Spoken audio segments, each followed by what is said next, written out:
Hello, welcome back, everybody, to another year of the Sunday Podcast. I'm Ollie Lum. And I'm Matt Seddon. Back in 2025 for our 5th season. You can expect more of this. He's claiming that he was ill before the semi-final, whatever. But, you know, I just feel like at that point he was just looking for attention. And some of this. And you normally say, no human is limited. So I can't limit myself, or I can't just say I can do. As well as event coverage around all the major races on the UK circuit. And if you're a fan of the pod, please give us a rating and review on your preferred podcast streaming service. And if you want to stay up to date with all the latest news, give us a follow on Instagram at Sunday Podcast. As always, thanks for listening. See you next time. And we hope you enjoyed the episode. Hello and welcome back to another episode brought to you by sportshoes.com. As always, London Diamond League did not disappoint. And as always, Matt and I thought we'd get our teeth stuck into it. So we got to start with that men's 1500 meters. Josh Kerr comes second, George Mills falls, and Koech runs 3:28 for the win. So lots to chat about there. Of course, Kerr announces as well he's running the 5K at British Champs. Where do we start, mate? Should we start with the race itself and then get into, I guess, the side stories? I guess we got to. Made my pick the other day on Cam Miners. I actually feel like that could have come true if he. Well, I actually think he's run into the back of Mills, to be fair. So I think Cam Myers was responsible for that fall. But he was starting to look good. He was moving up. He was in prime spot with 200 to go. And whether or not he would have had enough, I mean, he would have had to PB to get to sort of contest and compete with Koech and Kerr in that sense. But he was looking good. He started a little far back. But yeah, let's focus on the sharp end. I mean, Koech is just an animal, isn't he? He is reminding me of Kiprop a little bit, the way he runs. Not too much, hopefully. Not too much, hopefully. Although Crowley was making a big point, like, no one had ever heard of this guy at the start of the year. We didn't even know who he was. Like, he was making a big, and I guess that is the case with 18-year-olds, right? But he was hammering that home on commentary that Koech has come out of nowhere. Yeah, he's been on form all year, and it was just another 3:28 for him and Kerr giving chase. Kerr, for me, that is a great run. I mean, he positioned himself well. He did all the right things. If Mills hadn't moved out, then Koech is boxed, and Kerr actually can move up on Mills and hit the inside line around the bend, and then of course probably hold and be able to dictate things a little bit more down the home straight. Whereas Koech was able to sneak through and kind of got the jump on Kerr a little bit, and then obviously Kerr's giving chase. So Kerr did all the right things. Olympics, right? It's similar to the Olympics in that, in the same way that Jakob was worried about his outside. That's the only way Hocker wins that race.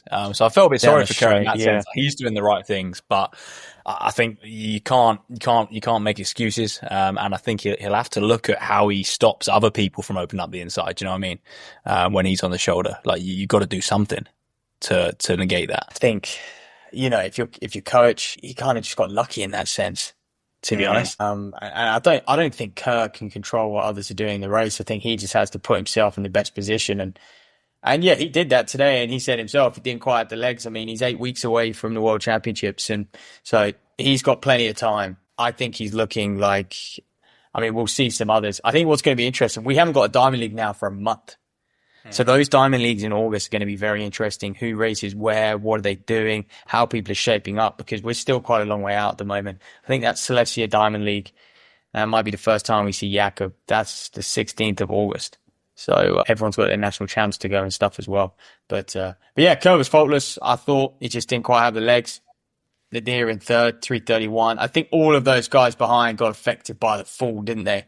Yeah. And Kerr and Koech then just get a jump. I think so, mate. And I think Whiteman runs quicker if he's not worrying about that fall with 200 to go, and he's really just nailing it down, which I think is a great place for him to be in as well. I think 3:31 mid probably would have been low 3:31s if he's not kind of trying to negotiate that fall. And like I say, great place for Whiteman to be in. And obviously Kerr running the 5,000 at British Champs gives Whiteman an opportunity to win a British title over 1,500 meters next weekend, or in a couple of weekends' time, sorry. And I think that will give him confidence as well to then kick on and really compete at the Champs. Yeah, I think he's got to focus on winning that title, Nick. I think he needs to get back to winning ways and winning ways at a championship, get through it, you know, do a heat, get through a final, because it's been 3 years since he's been at a championship now. So I think he'll enjoy doing the heats and final come British champs, and that's exactly what he needs. He did do well because I think for me, you had the two pacers, you had Kerr, you had Mills, you had Kerr, you had Nadir, and maybe one other was in there for a while. But Whiteman was kind of like he knew the threat, and he knew he had to get in that sort of fourth or fifth spot. He knew he couldn't quite go as hot as what Mills and Kerr can do right now. And so I think he did well just to get in the mid pack, because it would have been easy to sort of end up too far back where Cam Myers was. He did well to get himself out of there, but I think people like Myers and others were just a bit too far back. You're in that cluster towards the rear of the field, and you just can't move up when they're moving at that speed. You just can't be too far back. When races are being won in 327, 328, 329, you just have to either you get in the top 5 or you're going to struggle to feature late on. I think that's it. I think we're so used to seeing, it's not everyone, but it's almost like there's 10 guys in every race that could run sub 330. And so between them, one of them's going to do it. So you can't sit off because someone in that pack is going to run it. Like it could have been Mills on a different day, right? But it wasn't today. And I think that's the risk you take, is that everyone's got, not everyone, but a lot of guys have got a 329 in the locker. So you can't let anyone get away. What did you think of Mills' run, mate? Because obviously he's got tripped, but I think he's got tripped as a result of him basically dying. He's blown up completely, and then guys have gone into the back of it. Honoured nailed it with Mills. I mean, he is just always in the headlines, good or bad. He's in the headlines. He is a fantastic athlete to have on board, to be honest with you, because he either does something amazing, or if he has a disaster, it's like today. He falls and there's drama and there's a storyline around it. Yeah, it's funny. We were speaking when you look at the field and you do think, Mills is most likely to take that race up. He played into Kerr's hands. I mean, he wasn't going to win that race today. You could obviously, Coach and Kerr were by him by the time he fell anyway. And he was holding well, but I do feel like a few others, Cam Myers would have got around him at the end there as well. Maybe he runs 330, 331, something like that, which is still not as fast as we've seen him run before, but it's still a great time. Mate, to be honest, I don't think he'd have run that. I think he was tying up big time. He was starting to swim, wasn't he? Yeah, he was starting to swim. Which is, I want to see people play. It's funny, I want to see people play with it a little bit more. I mean, look at Segai, the way she raced. I was just like, fair play. You're expecting her to die. She is just always entertaining. What an athlete to watch. Again, you've just got to marvel at her tactics sometimes. You take the sort of sensible hat off and just enjoy watching it for what it is. Yeah. Well, I think athletes think they only have two options, right? I think they can either jog round and kick, or they can run bang even pace, trying to run a world record. But there's so much more you can do with it, like you say. But the one thing I want to say, Mills has run an incredible 5K already, 12:46 or so. He's run 3:28. Like, he's had two of the best races of his life, period. And the chances of going, maybe there are obviously a chance of him going quicker than 3:28, running 3:27 today. But you go into a race like that and you're like, well, how can I be a bit of a dick to the other Brits? How can I get one up on the other Brits there? And if I was him, he got himself to front, maybe you would have played with it a little bit more. He should practice different tactics as well, because he only knows one way to race at the moment. Of course he can, if it is slow, he has the ability to wind it up. We've seen that indoors. We've seen that at the European Championships last year. So he can wind it up from a long way out and squeeze it Jakobesque. But, he's a little bit one-dimensional. It's either fast or that tactic. And I think when you're an athlete and you've already ticked some big check markers through the season, you should look at playing around with races a little bit more. And you should, sort of, if he is wanting to take the 1500 seriously, or even the 5,000 meter heats and stuff seriously, he might need to just experiment. But it's a shame. I think athletes don't feel like they can do that, especially not at Diamond League. But, it was very predictable. As soon as he hit the front, but he would have set himself up there, and Kerr was already going by him, and possibly he might have even lost out to Whiteman today. I don't know if Whiteman would have quite have the legs, but we'll find out at champs if they match up against each other. Well, that's it, right? We won't have Kerr, but we could see Whiteman, Giles, Gawley down in 10th, and George Mills contest that 1500, and that's going to be completely different. Like, how often do we see British champs run super slow? Look, Mills might hit the front, but without any pacers, any wave lights, how quick is he able to run to shake off those guys? Yeah, I just, this is the thing. I don't think you can shake off those Do you know what guys. I To mean? be honest, Gawley's run 3:33 today, right? And you're like, he's in 10th place. Surely Mills is going to beat him, but you're like, the not in a problem is it's a 3:35 different. race. Yeah, this is it. But it's also a different race. Like at British Champs, Gawley is going to be in second or third place. Yeah, Mills is at the front, Gawley's in second or third. And Mills is having to, British Champs, could be beautiful weather, but it could be windy.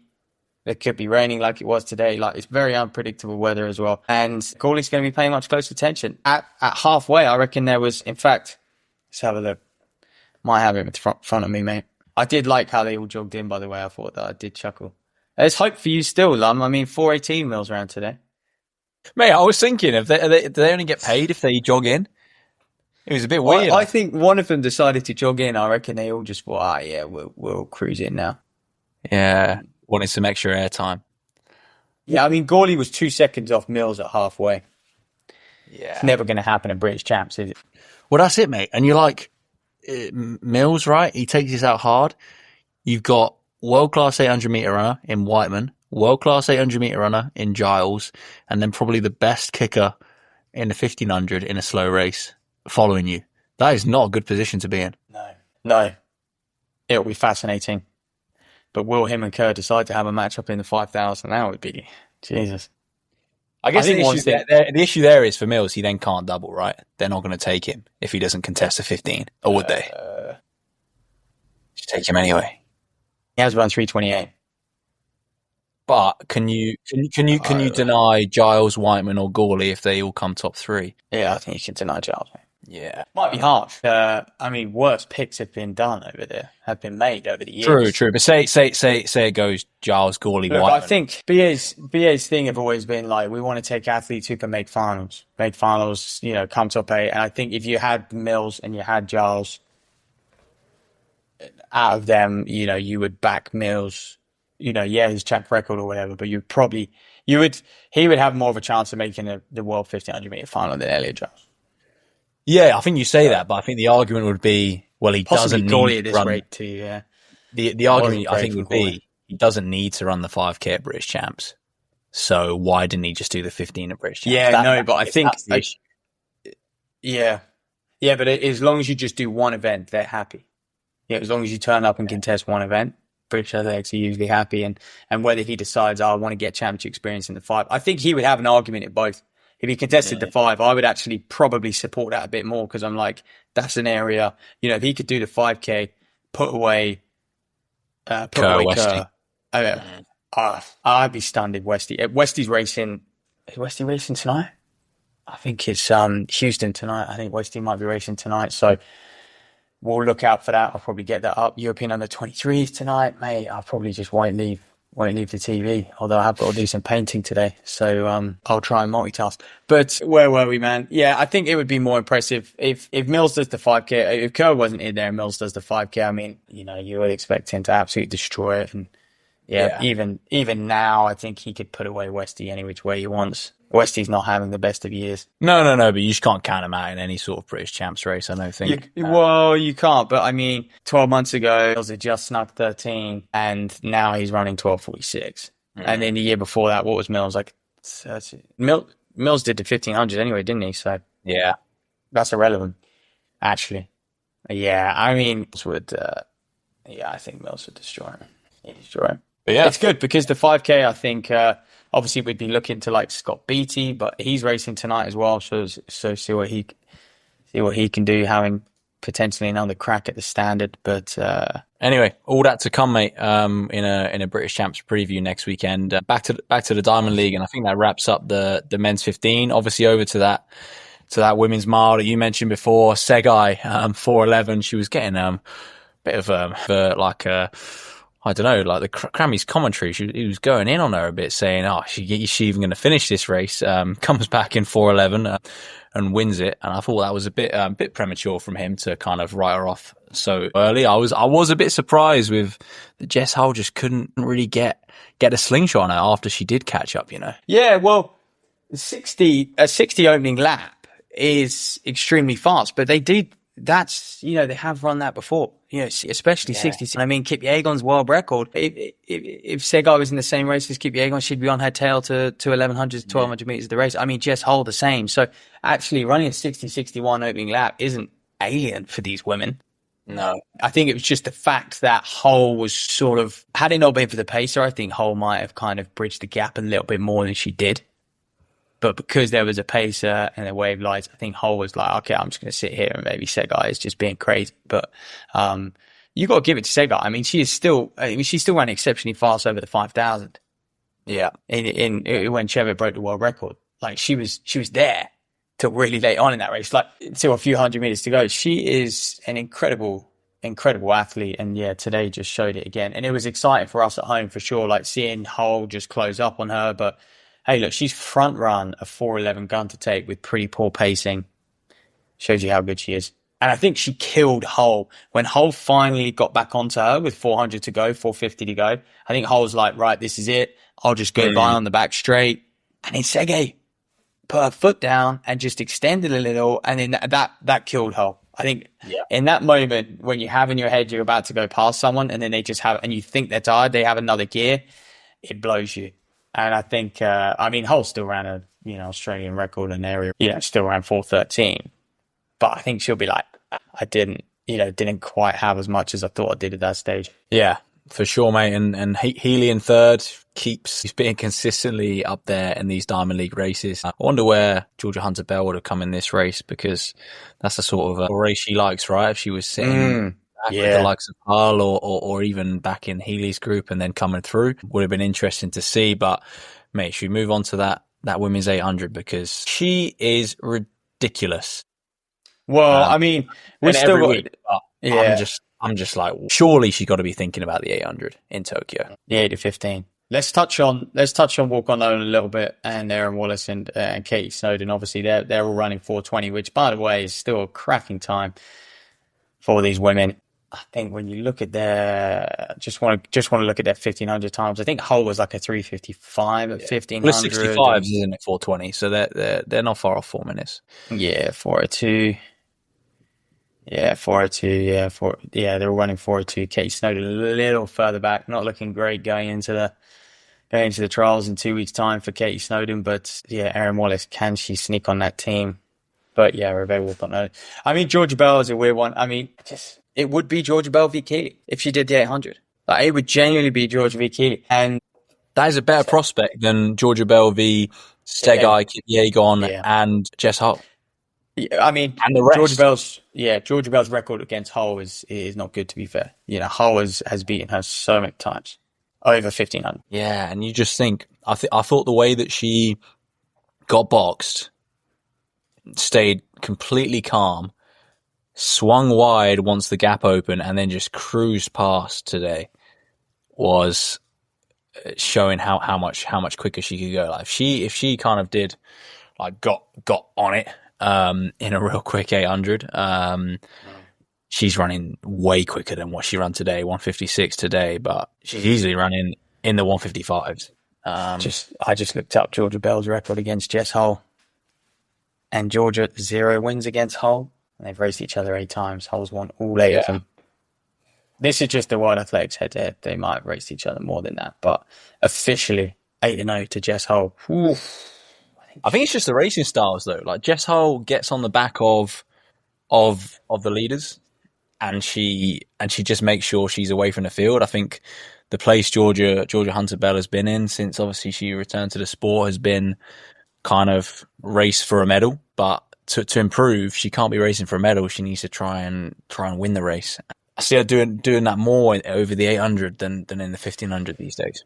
Yeah, I mean, even seeing Segai, the problem with Segai is just like, you don't know what she's going to do at the major championships, right? But even seeing Segai today, you're like, that is someone who could, if she actually raced smart, probably again knock Georgia out the podium spots. If you look at Hull, you look at Kip Yegon, and you look at Segai, I mean, there's 3 right there who could cause Georgia serious problems. I mean, Kip Yegon's a league of her own. Let's be honest, as long as she stays healthy going into the championship. So I do see the chances. I reckon Georgia does have, for me, it was her acceleration today, her change of pace, 100 to go in that race. She got a little bit boxed. I could see she wanted to move around the bend going into that final 200, just stay patient. And then was just like, okay, I'll just wait till the home straight. And then just literally just pulls out and off she goes. Yeah, and just extends way clear of the rest of the field. I think she ran 14.5 last 100, which in an 800 is very strong. You've got to think that's why Keely's not raced today, right? Well, the problem is, I think Keely just, like we said, when she races, she doesn't want to, if she raced today, there's no way she'd want to come fifth or sixth. She'd want to be winning it. We say that. I mean, Georgia Bell did run quicker last year. Didn't she run? I think she ran like half a second quicker last year. And Keely, when she's on form, ran around 154 there last year. Hey, the conditions were better last year as well. It was a wet track. But the race last year was set up for it. That's what I'm saying. I think the way... Yeah, it was much. Well, it was set up today, mate. It was bloody quick today. They went 56, 57 at 56.5 at 400. Yeah, but none of them were queuing up right last year. Last year was completely strung out and they had a clear run the whole way. So there was no jostling. But I think this is. That's the difference in races where you have a key dominant figure. It's like when Jakob toes a start line, everyone goes right single file, and it's the same with Keely. When she's running the 800s on a Diamond League circuit, everyone's like, okay, Keely at the front. Well, now anyway, and they just slot in. And if Keely was there, they would have done that. They would have been 50. It would have been a similar time at the bell, but it would have been single file. Keely wouldn't have gone much quicker than 56.5 at 400, even if she was attacking a 154, 155. I don't think. No, of course not. But I think they race? I think the difference is even when Keely comes back, I don't think that's going to happen because she's not been racing. Whereas in the 1500, that's going to happen with Kipyegon. So, and I think Georgia Bell races better when that's not the case. Yeah, I just wonder what the dynamic would be if they did race. It would be fascinating. It's what we want. It is what we want, mate. It is. Keely's got time. So obviously you've got British champs and then you've got the Diamond Leagues. Starting the 16th of August. I think you've got 3 or 4 of them before the mate. Oh, and obviously you've got the finals right at the start of September. So in about a 3-week period, there's 4 or 5 Diamond Leagues you can do, Brussels, Zurich, Silesia. There might even be one more. Can't remember where. She's got time to sharpen up. We'll see. But I thought Georgia Bell was impressive, her change of pace, and just executed it right. I mean, it wasn't the best 800 field, so but still 156. Gemma Ricci ends up front running again, finds herself up at the front. 158.4. Yeah, 158.7 even actually. 2 seconds behind Georgia Bell. Yeah, strange. Well, I say strange run from Ricci. I think it's just similar to what we keep seeing. Like what's good is she's getting in the races, she's putting herself out there, and she's trying to get after it and try and be at the front of races and try and run quick. But it just doesn't seem to be clicking. She just seems to fade in the home straight quite consistently. But I guess it's one of them things. I think some athletes would be like, well, okay, let's sit off it and try and come through a bit stronger. But I think some athletes, just the way they're wired, or maybe it's the way they like to race, they just need to keep doing that until it clicks, and they'll almost get like further and further down the track every time. And you might get to 700 and you're fine, and then you might be at 730. Do you know what I mean? And maybe by Tokyo she'll get all the way to 800. It's so hard to tell, and you don't know where these athletes are coming from. Like a coach might be saying to her, "That's the way to do it," or not. We don't know. But I think she's going to be safely on the British team. That's for sure. So there's no issues there. Safely on the British team. Yeah, I think she won't. I'm only stirring the pot a little bit, but no, I do think she'll safely execute the British champs. I mean, she has done for so many years when the competition I think was a lot harder in that women's age. We have got a lot of women knocking on the door of 2 minutes though. Even youngsters like Shakira King. You've obviously got Boffy, Ives, those sorts of athletes. Sarah Calvert's run too flat. You've got a lot knocking on the door, but Gemma Ricci is head and shoulders above. Take Georgia Hunter-Bell out of the equation. We haven't seen Phoebe Gill yet. Will we see Phoebe? Yeah, I know. I'm beginning to wonder that as well. She's in the same boat as Keely, right? Yeah. Laura Muir down in 10th. What do you make of that, mate? I mean, is she gonna? Well, that's better. It's better. Of course it is. She'll be okay in the 1500. She'll be okay in the 1500 again. She's got another couple of weeks to sharpen up. I think just as we're saying, Ricci will easily make the team at British champs. I think you can say the same for Muir in 1500. Yeah, I think it's fortunate for her that the other Brits they're not flying, right? They're not. Walcott Nolan and Snowden, both for me struggling a little bit. Obviously, Aaron Wallace is there, but yeah, obviously Snowden and Walcott Nolan have their times from last year, but they don't.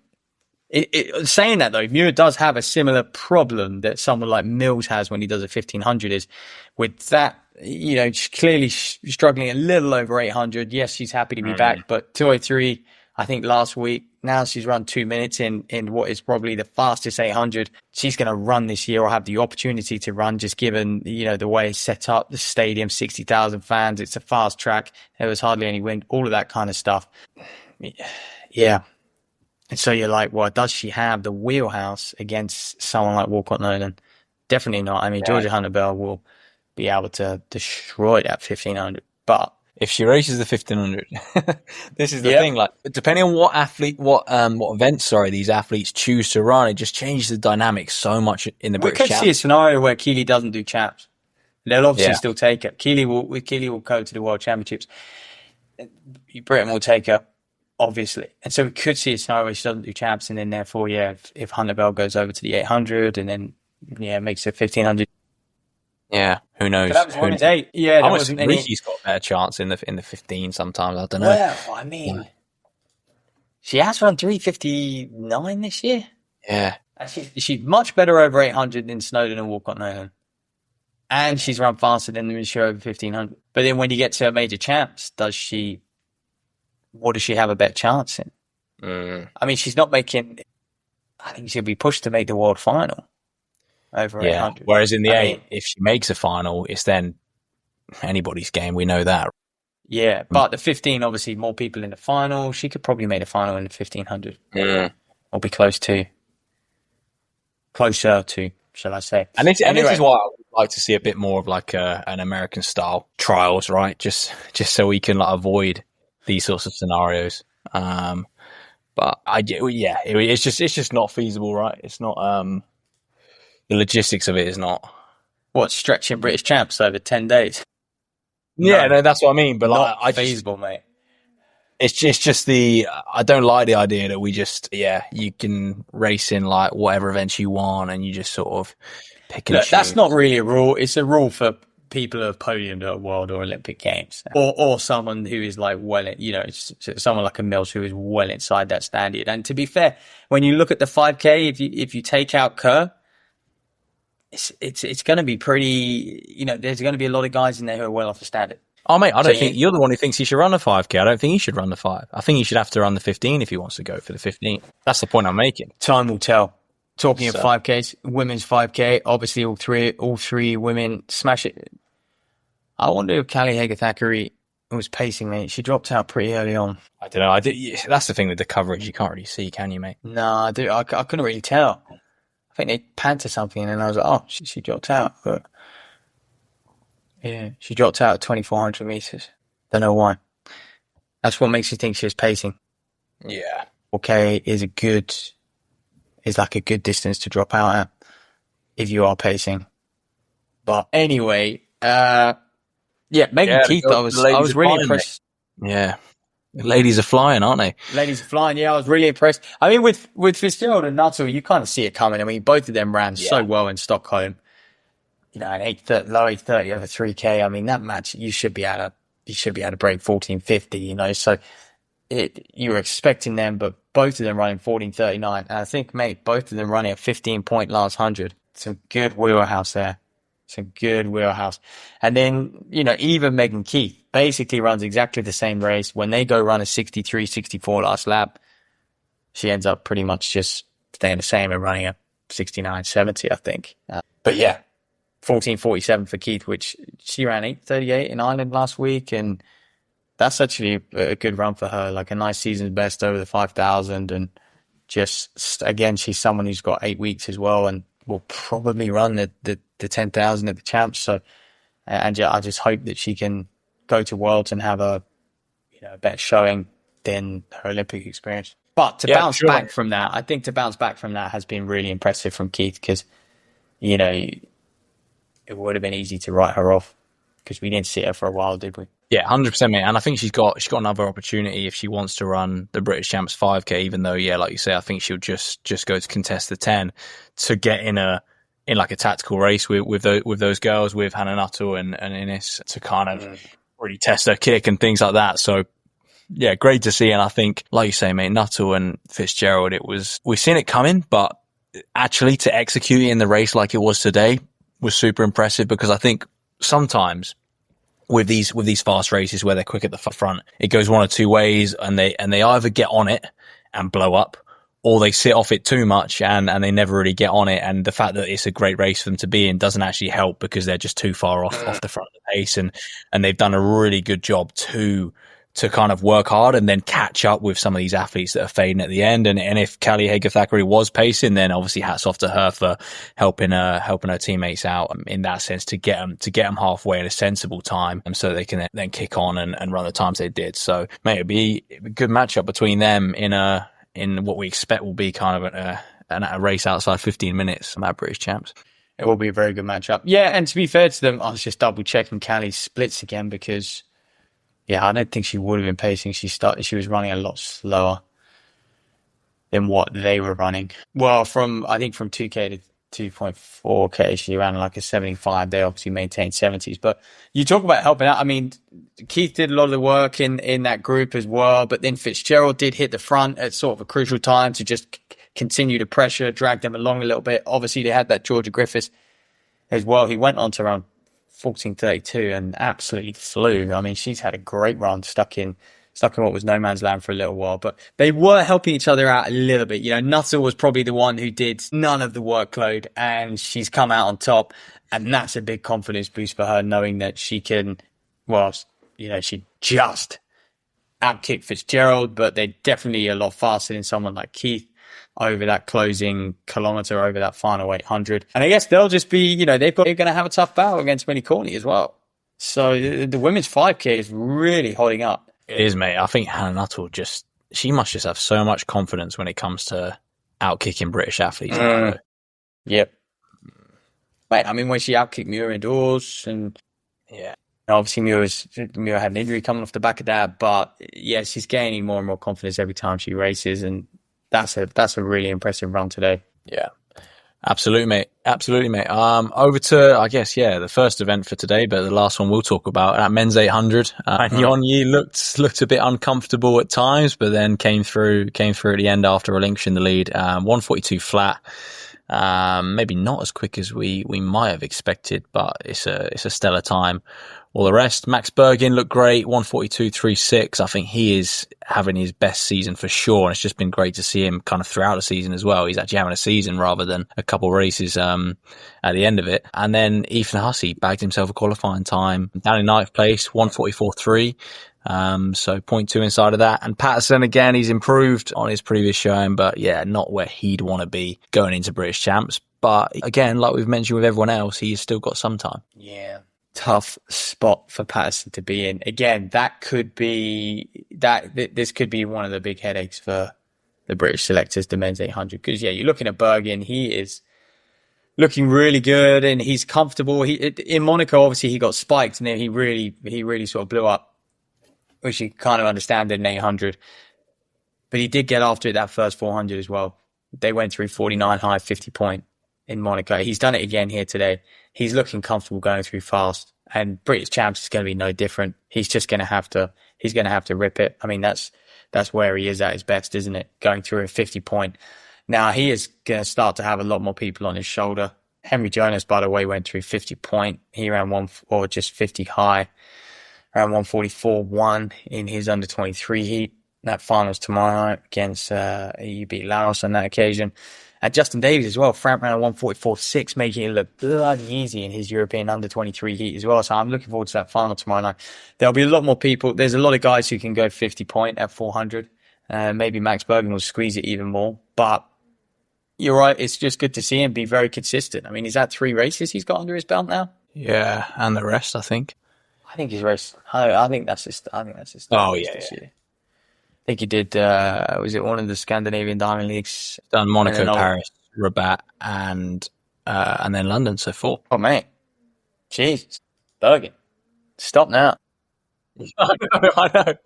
Mate, I thought it'd been. I was just checking. I was just double checking, mate. And I thought he'd even done another one, but it was just his. It's just his 400 split from Paris. So. No more Burgin. No more. Look yourself Yeah. away. But hey, look, yeah, he's gonna be a British champion. He seems like, after all these years and being plagued with injuries, he would have learnt from every single one. And as frustrating as it would have been at the time, you hope that he's starting to, really sort of just learn those lessons. He knows what he's got to do now, and look, he knows what he's got to do to get into shape. I mean, bloody hell. And that's one thing I would say about Patterson is when you have been there and you have achieved a global medal, and you've won British titles and you've qualified for major championships, you know what you have to do to get there. And he'll probably know how far away he is right now. And he appreciates he's 60% of the way there, 70% of the way there. And it will be a time game, but he has got time. And so I think that third spot, if they're going to pick anyone, they'll probably pick Patterson. As long as he... Depends how the race unfolds at British Champs as well. I mean, I was going to say, man, but he's not going to run 1:42.3 at British Champs, so probably not. But I mean, I might do. Birmingham is obviously a new track now, but there is a period of time post the trials where athletes are going to be able to really hunt their times down and prove form, and I think that's going to be key. Because and it's almost like if you're someone like a Jonas who is running so well, see what happens to him at the European under-23s. He might win him. If you do trials and he gets third, you probably say to Jonas, don't race, don't show your cards. Just, you've done everything you can in the qualifying window, and then let the others try and prove form. Yeah. Because if you go and race and you run 145, 146, I think that's easy for the selectors to go, you're just dipping away a little bit at the wrong time. Yeah. Which is not right, really. And I think this is why where we've had the qualifying window closed in the last few years has actually been better.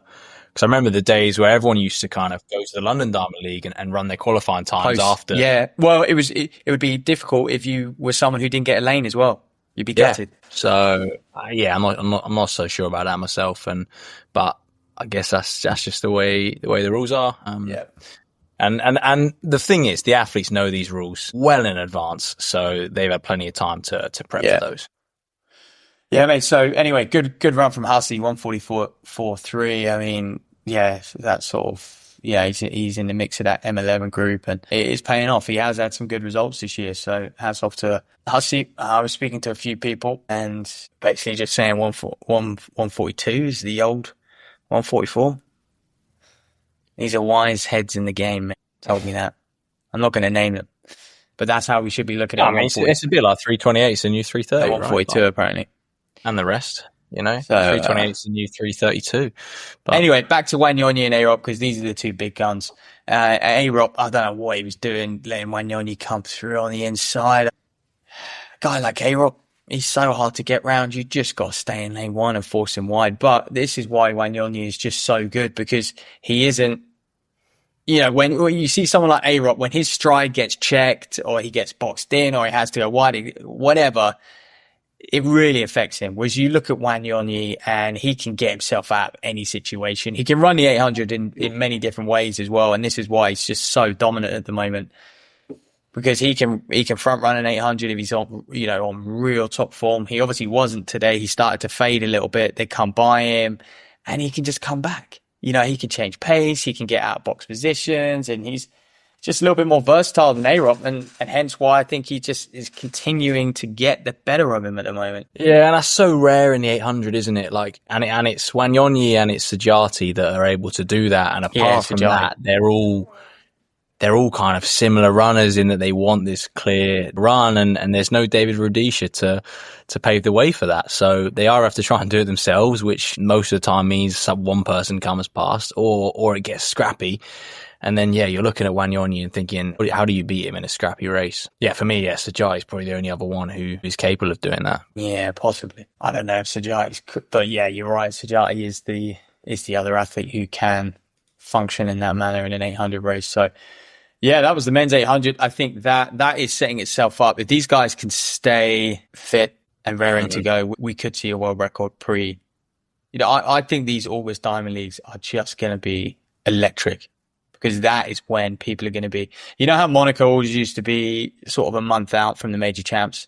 It either used to be just after the trials or just before trials. Like, it was perfect. Obviously, Monaco fell right in the middle of the season this year. Yeah, people aren't going to be in their best shape at that point in the season. And whereas I think you're looking at those Diamond League finals, I mean, that is where we could see records go in just about every event. Yeah, I mean, we might even see like him 1,500, 800. I mean, we might even see him at the 5K. champs, right? Because it's so late and there's nothing afterwards. We might actually see some records at the champs because. Oh, I mean, recent years we have, haven't we? I mean, it's been exceptional. But I think it'll be difficult at champs because now there is just so many of them that I'm not sure whoever takes the men's 1,500 out is it's just done. And well, it'll be Jakob, right?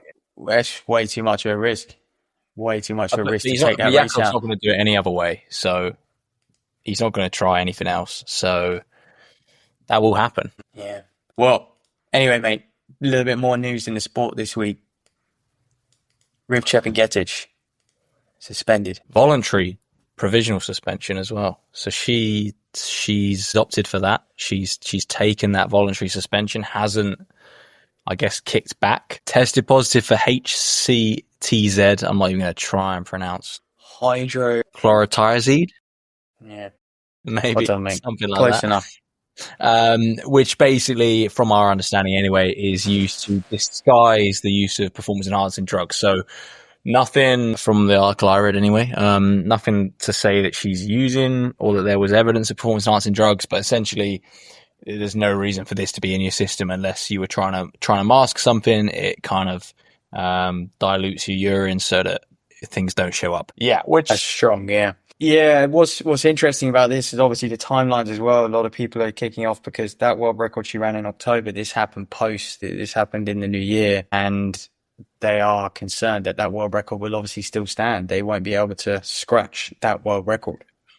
And this is what we see just all throughout. Time and time again. Really. I mean, it's like those Chinese records from way back when, Russian records from, that women's 800 meter Russian record is just like, huh?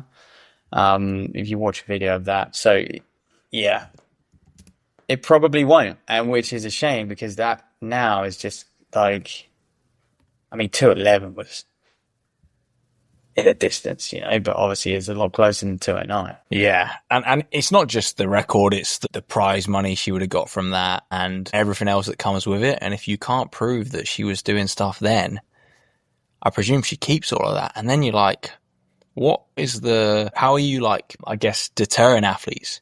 Because if you just come out of the woodwork, right, you run a world record, you take a massive paycheck and everything else, and then that's it. You're like, well, if I can get caught now, no issue, because you might get banned from athletics, but you could potentially be set up for life or set up in a decent manner financially, and that's it. And you presume that's one of the massive drivers in people turning to this is some of the financial gain. So I don't think you're getting any sort of personal gratification from thinking, oh, I'm a world record holder, when it's not true. Also, I would love to know how this sort of news is received in Kenya, because obviously if this was a British athlete who had broken a marathon world, if this was Paula Radcliffe and she had a suspension like this, I mean, she'd never live it down. I mean, it would be so hard for her to just slot back into normal society. But I think in Kenya, I just don't, obviously, we don't know, but I would love to know how it's received. Is she in a place where she can just slot back into her normal daily life? People see her the same, and no one bats an eyelid. It's just, crack on, because it probably is easier as well. There is a lot less to lose for an athlete like her. Whereas if you, a big name, you look at someone like, Lance Armstrong, his scandal, obviously there was a lot to, that was years of court cases, he had to pay out a lot of money, people went after him personally, whereas who's going after Rivchep and Getich? Probably no one, which is, a bit of a shame. But because it just happens time and time again. And I think, now, obviously people are starting to call, anytime this happens, people are calling out the agents and stuff. And obviously, her agent, Frederica Rosa, I mean, it's kind of crazy how this guy goes to meet and shows his face. It is. And then you think, well, Rosa is backed by Nike, always has been. And you're Always like, has how? been. And what's more, Nike give them a limited edition kit as if to say, these are the We're these are proud the to be stars. part of Rosa, right? And you've got to think it's been going on for a long time now. And you got to think, well, surely you'd like wipe your hands clean with that, but they don't. And then you start to wonder, okay, what's going on there as well? And yeah, obviously we saw it with Nike Oregon Project. We saw it with the BTC with Shelby. Yeah, it's alarming, isn't it, mate? And Mate, it's not really. just look not at really some an of these answer to names, it. mate. Yeah, Asbel Kiprop, Thiago Braz. He was obviously the pole vaulter who timely. Did he win the Rio Olympics? I think he did. I think I remember him winning the Rio Olympics. It was rather timely anyway. Yep, Rita Jepsu, Sungong. These are all women who were, winning multiple world marathon majors. Yep. They're just a few names I can think of. But yeah, I wonder if any action's going to be taken, right? But it does also frustratingly, if the other athletes that are under Rose's guidance are clean, I mean, they are starting to be tainted in a worse and worse light every time something like this happens. And the big names, they stand out. What Chebet did over 5,000. Just run a world record, and it was, almost the equivalent of a 209. It is unbelievable, but it starts to stand out. And obviously Kiplimo, he absolutely shattered a world record over the half marathon, and it starts to stand out, doesn't it? And, I think what's interesting is this HCTZ or whatever she took was a bit of a masking agent, and that is interesting. Yeah, it is, and it's a shame we don't have another drugs testing podcast coming up. Because I'd like to know a bit more. Well, no one can talk properly on the matters, can they? Unfortunately, you have to have these sort of conversations, in the pub somewhere.